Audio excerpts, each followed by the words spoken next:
नाज़रीन, लबनान के जनूब में एक पहाड़ है, पहाड़ पर एक कला है, नाम है उसका बेओफोर कला यानी खूबसूरत कला। उम्र इसकी 900 साल है और आज इसी किले पर इसराइली झंडा लहरा रहा है। CNN ने यह खबर 6 घंटे पहले ब्रेक की है, नेशनल पब्लिक रेडियो ने रिपोर्ट किया है, वॉशिंगटन पोस्ट ने तफसीलात शाया की हैं। सबकी एक ही सुर्खी थी, इसराइल ने 26 साल बाद बेओफोर कला कब्जे में ले लिया है। 26 साल बाद यानी 2000 में इसराइली फ़ौज लबनान से निकली थी। आज 26 साल बाद वही फ़ौज उसी किले पर 3000 साल की तारीख़ वाली सरज़मीन पर मौजूद है। दोस्तों, आज की कहानी सिर्फ एक किले की नहीं है। आज इराकी कुर्दिस्तान में ईरानी मिज़ाइल गिरे हैं। आज लबनान में इसराइली फ़ौज लितानी दरिया पार कर गई। आज पाकिस्तान ने 20 साल बाद अपने समंदर में तेल की तलाश का ऐलान किया है। आज अटलांटिक मैगज़ीन ने एक ऐसा इंकशाफ किया है जिसने तेल की मंडी की तमाम पेशीन गोइयां उलट कर रख दी हैं। आज ट्रंप ने ईरान को एक नया मुसव्विदा भेजा है और आज ही के दिन एक अरब तज्जियाकार ने एक ऐसी बात कही है कि जिस पर हर मुसलमान को गौर करना चाहिए। तो नाज़रीन, शुरू करते हैं एक किले से जिसकी हर दीवार एक कहानी बताती है। दोस्तों, पहले बताता हूं आपको ये किला है क्या, क्योंकि ये कहानी सुननी बहुत ज़रूरी है आपके लिए। 7वीं सदी हिजरी 11वीं सदी ईसवी सलीबी जंगें हुई थी, क्रूसेड्स। यूरोप से फौजें आईं, यरूशलेम पर कब्जा हुआ और लबनान के पहाड़ों पर इसी किले की बुनियाद रखी गई। ऊंची चट्टान पर नीचे बहता दरिया है लितानी। फिर आया एक नाम जिसे हर मुसलमान जानता है, सलाहुद्दीन अय्यूबी। सन 1190 सलाहुद्दीन ने इस किले को फतह किया और सलीबियों से इसको छीन लिया। नाज़रीन, फिर 60 साल के बाद सलीबी वापस आए। फिर 60 साल और बाद सुल्तान बबरीस ने इसे हमेशा के लिए मुसलमानों के कब्जे में ले दिया। नाज़रीन, 900 साल में यह किला बदलता रहा, ममलूक, उस्मानी, फ्रांसीसी। फिर 1980 की दहाई में यासिर अरफात की PLO के हाथों में रहा। फिर 1982 में इसराइल ने इसको छीना और दोबारा 2000 में हिजबुल्लाह ने इसराइल को वहां से भगा दिया था। नाज़रीन, 2000 से 2026 तक 26 साल यह किला लबनान का था। आज इसराइली झंडा उस पर लग चुका है। NPR ने लिखा है कि बेओफोर कला यूनेस्को का तहफ़्फ़ुज़ याफ्ता मकाम है। इसे क़ुरून वस्ता के बेहतरीन महफूज कलों में शुमार किया जाता है। नाज़रीन, यूनेस्को का तहफ़्फ़ुज़ याफ्ता मकाम यानी आलमी वर्सा है, यानी सारी इंसानियत की मीरास कहा जाता है ऐसे किसी भी वर्से को। और इसराइल ने एक सीज़ फायर के बावजूद इसे कब्जे में ले लिया। नाज़रीन, एक सीज़ फायर इस वक्त जो चल रहा है, जंग बंदी चल रही है, अप्रैल में हुई थी। अमेरिका ने ज़मानत दी थी, मिस्र, कतर, पाकिस्तान ने सालसी की थी और आज उसी सीज़ फायर के बावजूद इसराइली फ़ौज न सिर्फ लबनान में दाखिल हुई है बल्कि लितानी दरिया के पार भी चली गई है। और यहाँ पर एक सवाल जो है जो मैं आपके सामने रखने जा रहा हूँ, ये सिर्फ किले की बात नहीं है। इस किले की बुनियाद पर अब एक नया इसराइली बफर जोन बनाया जा रहा है, जो असल स्टोरी मैं आपको देना चाहता था, यानी हिफाजती पट्टी, यानी इसराइल का मुस्तकिल कब्जा जो है, एक ऐसा कब्जा जो नक्शे पर दहाइयों तक रह सकता है। इसराइली वज़ीर दिफा है कांटर, उन्होंने कहा कि इसराइल इस किले को अपने कब्जे में रखेगा, हम हज़ारों ऐसे घर तबाह करेंगे जो हिजबुल्लाह के ज़ेरे इस्तेमाल थे, हज़ारों घर। और ये काम इसराइल ने एक सीज़ फायर के दौरान शुरू किया है। अब मैं आपको लेके आता हूँ तज्जिए पर, बड़ा कमाल का तज्जिया है। अरब तज्जियाकार है अब्दुल सलाम सोहले, उन्होंने आज सुबह एक्स पर एक ऐसी बात लिखी जो पूरी कहानी खोल देती है। ये तज्जिया आपके टेलीविज़न चैनल पर शायद ना आए, लेकिन यहाँ पर आपको मिलेगा। अब्दुल सलाम के अल्फाज हैं, वो कहते हैं, एक तरफ इसराइल लबनान में नई बुलंदियाँ कब्जे में ले रहा है, दूसरी जानिब ट्रंप तवज्जो हटा रहा है। हम जानते हैं कि इन बयानात का मकसद सूरत हाल को उलझाना और इसराइल के लितानी दरिया के इलाके में ज़मीनी कब्ज़े से तवज्जो हटाना है। हर बार जब ट्रंप कोई नया बयान देता है, इसराइल की ज़मीनी हरकतें बढ़ जाती हैं। दोस्तों, ये तज्जिया बड़ा अहम है। ट्रंप एक बयान देता है, कभी कहता है कि मुआहदा बहुत करीब है, कभी कहता है ओमान को तबाह कर दूंगा, कभी कहता है $300 अरब जो है वो ईरान को दे दूंगा। और इन बयानात के दौरान इसराइली फ़ौज खामोशी से लबनान में आगे बढ़ रही है, एक गांव फिर दूसरा गांव फिर तीसरा, और आज 900 साल पुराना किला। अगर आप देखें कि हमारी सारी तवज्जो नेशनल मीडिया हो, यहाँ तक कि यूट्यूब पे जो सहाफ़ी हैं उनकी वीडियोज़ हो, सबकी तवज्जो ट्रंप के बयानात पर थी। इसराइल जो है पसे पर्दा ये सारे काम कर रहा था। दोस्तों, अब्दुल सलाम का अगला जुमला बड़ा अहम है। वो कहता है ट्रंप की असल जंग ईरान से नहीं है, ट्रंप का असल हदफ है इसराइल के लिए अरब ममालिक से ताल्लुकात मामूल पर लाना और इसराइली फौज के जरिए अरब जमीनों पर कब्जा करवाना हिफाजती पट्टी के बहाने। ये बहुत अहम बात कह गए। अब याद रखिए, अब्दुल सालेह जो हैं ये एक ऐसे एनालिस्ट हैं जो कि हुकूमती आशीर्वाद से सब कुछ लिखते हैं। तो एक तरह से इसको अगर कहा जाए कि ये सऊदी अरब का ऑफिशियल मौक़िफ़ है तो गलत नहीं होगा। नाजरीन, ट्रंप की असल जंग ईरान से जंग असल मकसद नहीं है, एक जरिया है। असल मकसद है अब्राहम मुआहदा और इसराइल का खामोशी से अरब ज़मीनों पर मुस्तकिल कब्जा। और पाकिस्तान, सऊदी अरब, कतर जिन्होंने अब्राहम मुआहदे को नहीं माना वो शायद इस खेल को समझ गए हैं। अब्दुल सलाम आगे लिखते हैं, ये हरबा बेनकाब हो चुका है। ट्रंप नए बयान देता है और इसराइल उसी वक्त ऊंची जमीन कब्जे में लेता है और यही आज ब्योफोर कले पर हुआ। दोस्तों, देश आपको बताता हूं कि गुज़िश्ता 24 घंटों में क्या होता है। शाम को ट्रंप ने अपने मशीरों से मुलाकात की। CNN ब्रेकिंग न्यूज़ ने रिपोर्ट किया कि ट्रंप ने ईरान को एक नया मुसव्वदा भेजा है। सारी तवज्जो अमेरिका पर, ईरान पर, मुज़ाकरात पर। उसी वक्त इसराइली फौज खामोशी से कले के ऊपर अपना झंडा गाड़ देती है। और अब मैं आपको लेकर चलता हूं मशरिक की तरफ, इराक। ये बहुत इंपॉर्टेंट है नाजरीन। अल जज़ीरा ब्रेकिंग न्यूज़ ने 2 घंटे पहले एक सुर्खी लगाई, ईरान ने शुमाली इराक के कुर्दिस्तान इलाके में मुसल्लह गिरोहों पर हमले कर दिए। इराक के अंदर ईरान हमले कर रहा है, ये बड़ी अजीबोगरीब बात है। हालांकि इराक एक तरह से ईरान की प्रॉक्सी समझा जाता है। ये सुर्खी सनसनीखेज तो है, लेकिन इसके पीछे की कहानी आपको इस जंग का असल चेहरा दिखाएगी जो आप चंद मिनट में समझ जाएंगे। इराकी कुर्दिस्तान में कुछ ईरानी कुर्द गिरोह हैं।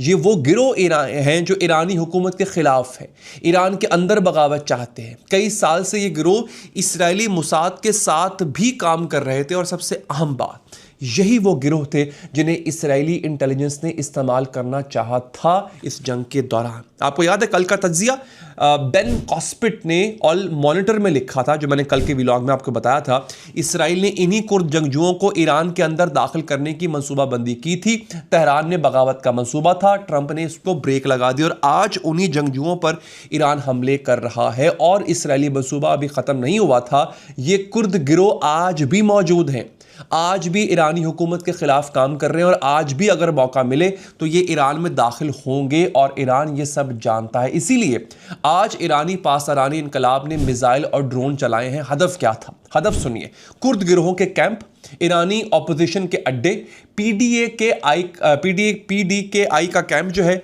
वो इनको वहाँ पर जो है बाकायदा तौर पे एक तरह से रिफ्यूज मिलता है, इनको सब पनाह देते हैं।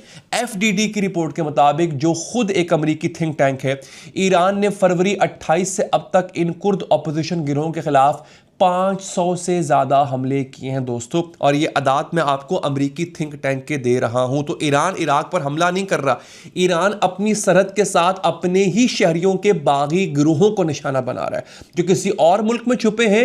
ये बिल्कुल वैसा ही जैसे अमेरिका ने कई बार अफगानिस्तान और पाकिस्तान में हमले किए थे सो कॉल्ड दहशतगर्दी के खिलाफ। समझ आ गई आपको? ईरान इराक पर हमला कर रहा है, ये कहा जा रहा है, ये आधी सच्चाई है। पूरी सच्चाई ये है कि ईरान उन गिरोहों को रोक रहा है जो उसकी अपनी हुकूमत को गिराना चाहते हैं। और इस सब में एक खूबसूरत तजाद है। जब इसराइल 900 साल पुराने किले पर कब्जा करता है तो दुनिया को अब्राहम मुआहदा याद आता है। जब ईरान अपनी सरहद पर अपने ही बागियों को निशाना बनाता है तो दुनिया को दहशतगर्दी जो है वो याद आ जाती है। ये दोहरा मयार जो है इसको अक्सर तनकीद का निशाना बनाया जाता है। और अब सबसे बड़ी बात, साबिक अमेरिकी फौजी कर्नल डैनियल डेविस ने 2 घंटे पहले एक्स पर एक तज्जिया लिखा। वो कहते हैं कि ये एक अमेरिकी, और ये याद रखिए, ये एक अमेरिकी फौजी अफसर है जो अपनी हुकूमत के बारे में सच लिख रहा है। डेविस लिखते हैं 2 सुर्खियां शायद सबसे ज़्यादा बेनकाब करती हैं। ये 2 सुर्खियां कि ईरान के साथ मुआहदा किसी भी सूरत में करीब नहीं है, ट्रंप जो भी दावा करे। यानी आप अब ये इस पूरे तज्जिए में आपको पता चल जाएगा कि कहीं से भी ये मुआहदा होने वाला नहीं है। ट्रंप चाहे जो मर्जी कहता रहे। और फिर वो एक एक करके ईरान की शर्तें बताते हैं। पढ़िए, पहली शर्त, मुंजमद रकम जो है उसको वापस किया जाए। दूसरी शर्त, अमरीकी बहरी नाकाबंदी खत्म हो। तीसरी शर्त, ईरान के तवानाई के शोबे पर पाबंदियां उठें। और फिर डेविस का कांटेदार जुमला, इससे आगे ईरान कुछ नहीं करने को तैयार। और वो असल में ट्रंप को चैलेंज कर रहा है कि तुम करके दिखाओ। एक मुतवस्सत ताकत है, दुनिया की वाहिद सुपर पावर को चैलेंज कर रही है जनाब कि ये सब कुछ होगा तो हम आगे बढ़ेंगे, वरना जो होता है कर लो। और डेविस क्या कहता है? कहता है कि ये एक अमेरिकी फौजी अफसर की जुबान बता रहा हूं आपको कि ईरान का हम पर दबाव है, ये बेसिकली अमेरिकन है ना, तो कह रहा है हम पर दबाव है। ट्रंप के पास सिर्फ 3 रास्ते हैं। पहला, दोबारा जंग शुरू करे जो अमेरिका के लिए तबाहकुन होगी। दूसरा, कुछ ना करे जो भी अमेरिकी मफाद के खिलाफ है। तीसरा, हार माने, फतह का ऐलान करके चला जाए। दोस्तों, 3 रास्ते, तीनों शिकस्त की तरफ जाते हैं। डेविस का अख्ताम याद रखिए, कहता है कोई भी अमेरिकी सदर हमारी जिंदगियों में इस पोजीशन में नहीं रहा। अपनी गलत फैसलों की वजह से हम कमज़ोर हुए हैं। हमें किसी दूसरे के सामने झुकना होगा, ये अमेरिकी फौजी अफसर कह रहा है। दोस्तों, और अब एक सवाल जिसने हर तजियाकार को परेशान कर रखा है। हुर्मुज़ 3 महीने से बंद, ईरान और अमेरिका की जंग चल रही है, कुवैत में अमेरिकी फौज पर मिसाइल गिर रहे हैं, 900 साल पुराने किले फतेह हो रहे हैं, और फिर तेल की कीमत $150 क्यों नहीं हुई है? यह सवाल बहुत से लोगों ने उठाया पहली बार। मैं भी कहता रहा कि तेल यहां तक जाएगा, लेकिन अभी तक गया नहीं है। दोस्तों, सोचने वाली बात है। और यहां पे जो एक तजिया मैंने पढ़ा, तो मैंने सोचा उसको मैं शामिल करता हूं वीडियो में। नाज़रीन, ईरान और अमेरिका की जंग अभी भी खत्म नहीं हुई है। तेल $150 पर क्यों नहीं, $110 पर क्यों ठहरा हुआ है? इस सवाल का जवाब आज अटलांटिक मैगजीन ने दिया है। एक तजियाकार है, उनका नाम है रोजे कार्मा। उनका नाम आप याद रखिएगा। ये बेसिकली इनको एक एक्सपर्ट माना जाता है इस पूरे ऑयल की गेम के अंदर। अच्छा, उन्होंने एक टर्म दी है, उसका नाम है टेको एक्विलिब्रियम। ये लफ्ज़ थोड़ा सा टेक्निकल है, मैं कह के चला जाऊंगा, बस आप इसको कोशिश करिएगा याद रखिएगा। टेको एक्विलिब्रियम यानी अंग्रेजी का मज़ाहिया मुखफ़्फ़ है। इसका मतलब है ट्रंप हमेशा डर कर भागता है। टेको का मतलब है ट्रंप ऑलवेज रन्स, ठीक है जनाब। एक्विलिब्रियम का मतलब है तवाज़ुन। तो सारी कहानी यह है कि बाजार में बैठे सरमायाकार तेल के ताजर वो ये समझ गए हैं कि ट्रंप एक ही पैटर्न में चलता है। पहले धमकी देता है, फिर तेल की कीमत बढ़ती है, फिर अमेरिकी आवाम शिकायत करती है, फिर ट्रंप पीछे हटता है, फिर सब ठीक हो जाता है। यानी टेको, वो भाग जाता है। और यही पैटर्न देखकर ताजर फैसला करते हैं तेल की कीमत ज़्यादा नहीं रखनी, क्योंकि ट्रंप एक हफ्ते में डर जाएगा, मुआहदा हो जाएगा, हुर्मुज़ खुल जाएगी। और यही तवक्को, यही नफ्सियात तेल की कीमत को रोक कर रखती। लेकिन और ये बहुत बड़ा लेकिन है, ये खतरनाक खेल है। कैसे? अटलांटिक का तज्जिया ये है कि कम कीमत का मतलब है कम दबाव, ट्रंप पर कम दबाव। कम दबाव का मतलब है कम वजह मुआहदा करने की। और जब ट्रंप कभी कभी कहता है कि मुआहदा करीब है, तो कीमतें और गिरती हैं और जंग चलती रहती है। समझ आइए आपको? यानी ये एक खुद सहारा दिया हुआ है इस चक्कर को, खुद को ये इन्होंने खुद को एक तरह से हौसला दिया हुआ है। और यही है आज अब्दुल सलाम की बात का दूसरा चेहरा। ट्रंप बयान देता है, तेल की कीमत गिरती है, और इसी शोर में इसराइल लबनान पर कब्जा करता है, 900 साल पुराने किलों को फतह करता है, चुपचाप खामोशी से। लेकिन अटलांटिक यहां पर एक तंबीह भी कर रहा है। वो कहता है हंगामी तेल का ज़खायर रोजाना 1,30,00,000 बैरल के हिसाब से ख़त्म हो रहे हैं, और ये पायदार नहीं है। एक दिन में ये ज़खायर खाली होंगे और फिर कीमतें आसमान को छुएंगी। किसी के पास इतना पैसा नहीं होगा कि वो अफोर्ड कर सके। और यही एक्सोन मोबिल के सीनियर नायब सदर ने भी कहा था, आपको याद है? तो 2 हफ्ते, 3 हफ्ते या फिर मैक्सिमम $160 तक अगले 10 दिनों में पेट्रोल जा सकता है। तो दुनिया की सबसे बड़ी मईशत एक नफ्सियाती खेल पर खड़ी हुई है, और ये खेल किसी भी दिन टूट सकता है। दोस्तों, और अब पाकिस्तानी सहाफ़ी हैं फ़ारूक सलीम साहब, उन्होंने आज सुबह एक बड़ा कमाल का तज़किया लिखा है, और मुझे पढ़ के बड़ी खुशी हुई।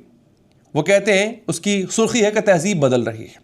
वो कहते हैं 20 मई 2026 को, यानी 11 दिन पहले, हुकूमत पाकिस्तान ने एक तारीख़ी फ़ैसला किया। क्या? पाकिस्तान के समंदर में 23 ब्लॉक्स तेल और गैस की तलाश के लिए खोल दिए हैं। 23 ब्लॉक्स, तकरीबन 54,600 मुरब्बा किलोमीटर पहले मरहले की सरमायाकारी होगी। $82 मिलियन आएंगे। दूसरे मरहले में $1 अरब पाकिस्तान के अंदर सरमायाकारी होगी। किस लिए? तेल की खोज के लिए। 20 साल में यह पहली बार हुआ है। 20 साल पाकिस्तान ने अपना समंदर इतने लंबे अरसे बंद रखा था। और क्यों ज़रूरी है यह खबर? पाकिस्तान का समंदर तेल और गैस की एक ऐसी पट्टी में है जिसके दोनों तरफ ज़रखेज़ कुएं हैं। मगरिब में ओमान और ईरान है, जो दुनिया के सबसे बड़े तेल पैदा करने वाले ममालिक में से है। मशरिक में हिंदुस्तान का मुंबई है, और मुंबई जो है, मुंबई हाई की कहानी जो है वो आप ज़रूर सुनिए। हिंदुस्तान ने 1974 में मुंबई के समंदर में तेल दरियाफ्त किया था। 50 साल में इस एक कुएं ने हिंदुस्तान को 2 अरब बैरल तेल दिया है। एक वक्त में हिंदुस्तान की कुल मुल्की पैदावार का 38%। और पाकिस्तान, सुनिए, सुनकर आपको अफसोस भी होगा, अपनी आज़ादी से यानी 78 साल में पाकिस्तान ने अपने समंदर में सिर्फ 18 कुएं खोदे हैं। 18, सिर्फ 78 सालों में सिर्फ 18 कुएं, यानी हर 4 साल में एक। और नॉर्वे ने 1968 से अब तक 5000 से ज़्यादा कुएं खोदे हैं। 5000। पाकिस्तान के समंदर के निशान पता है कौन से हैं? मकरान साहिल पर गैस के फवारे, तेल के रसाव है, मट्टी के आतिशफशान जिनसे मीथेन गैस निकलती है। 2013 के ज़लज़ले में गवादर के करीब एक नया जजीरा समंदर से उभरा जिससे मीथेन निकल रही है। ज़मीन हमें बार बार बोल रही थी, हमने नहीं सुना। और अभी भी 23 ब्लॉक्स काफ़ी नहीं है। फ़रूख सलीम लिखते हैं, एक गहरे समंदर का कुआं 50 से 100 मिलियन डॉलर का होता है। 82 मिलियन डॉलर 23 ब्लॉक्स के लिए बहुत कम है। ये अभी एक कह लें कि ड्रिलिंग प्रोग्राम नहीं है, ये एक ऐलान है, एक इरादा है, लेकिन इरादा एक अच्छी शुरुआत है। और पाकिस्तान हर साल 20 अरब डॉलर का तवानाई दरामद करता है। शायद ये सरजमीन जिस पर हम बैठे हैं, इसके नीचे जो है वो हमारा जवाब छुपा हुआ है कि हम अपनी पूरी की पूरी तहजीब को बदल सकते हैं। नाज़रीन, अब आज की रात मैं इसको समअप कर देता हूँ पूरी वीडियो को। पहली हकीकत, इसराइल ने जो है वो लबनान के बड़े हिस्से पर कब्जा किया है। जिस वक्त ट्रंप ईरान के साथ नया मुसव्वदा भेज रहा था, ये इत्तफाक नहीं है, ये मंसूबा है। अब्दुल सलाम का जुमला आपको याद है कि ट्रंप की असल जंग ईरान से नहीं, असल मकसद है इसराइली फ़ौज के ज़रिए एक खामोश कब्ज़ा। दूसरा, ईरान के हाथ में इस वक्त जो है वो छड़ी है और अमेरिका दबाव में है। अमेरिका के हाथ में सिर्फ धमकियाँ हैं। और साबिक अमेरिकी फ़ौजी कर्नल डैनियल डेविस ने खुद लिखा है कि कोई भी अमेरिकी सदर हमारी ज़िंदगियों में इस कमज़ोर पोजीशन में नहीं था कि जिस पोजीशन में इस वक्त हमें उसने डाल दिया है। नाज़रीन, अब सूरत हाल ये है कि हम उस स्टेज पे जा चुके हैं, पाकिस्तान और हिंदुस्तान जो है वो फ़ायदा उठा सकता है इस पूरी सूरत हाल से। अल्लाह हर उस ज़मीन को उसके असल वारसों से मिला दे नाज़रीन, और जुल्म को जो है वो अंजाम तक पहुँचाए। हमारी यही दुआ है। पाकिस्तान हो, क्योंकि हमें हिंदुस्तानी भी बहुत शौक़ से देखते हैं, और मैं समझता हूँ कि वो भी यही चाहते होंगे कि जहाँ जहाँ जुल्म हो रहा है उस जुल्म का खात्मा हो जाए। नाज़रीन, आपको ये वीडियो अगर पसंद आई होगी, यकीनन पसंद आई होगी, चैनल को सब्सक्राइब कीजिए, पेज को फॉलो कीजिए, और अगर हाँ मुझसे आप लाइव बात करना चाहते हैं फेसबुक पर, तो सिर्फ फॉलो नहीं करना, पेज को सब्सक्राइब भी करना है। अपना ख्याल रखिए नाज़रीन, अल्लाह ने के बाद।